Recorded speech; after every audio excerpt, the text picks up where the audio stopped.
dostlarım, aziz kardeşlerim, Yılmaz Güney, Ahmet Arif ve Deniz Gezmiş'le Ankara'da Ulucanlar cezaevinde aynı cezaevinde yatmaktan gurur duyuyorum.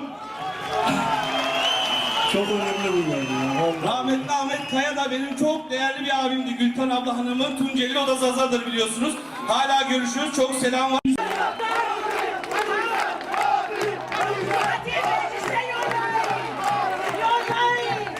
Sizin milletvekiliniz olarak gidecek. Gençlerin milletvekili olarak gidecek. Aslında ana iyi konuşan, anayı vekil yapalım. Hadi yapamıyorum. Bütün Suriye halkına sesleniyorum, sizlere sesleniyorum. Siz hiçbir yabancı değilsiniz. Hepsi Fatih'in akrabasısınız. Fatih'e sahip çıkın. Fatih'e sahip çıkın, meclise yollayın. Hanımlara sesleniyorum. Benim için sahip çıkın. Beylere sesleniyorum. Fatih'e sahip çıkın. Meclise yollayın.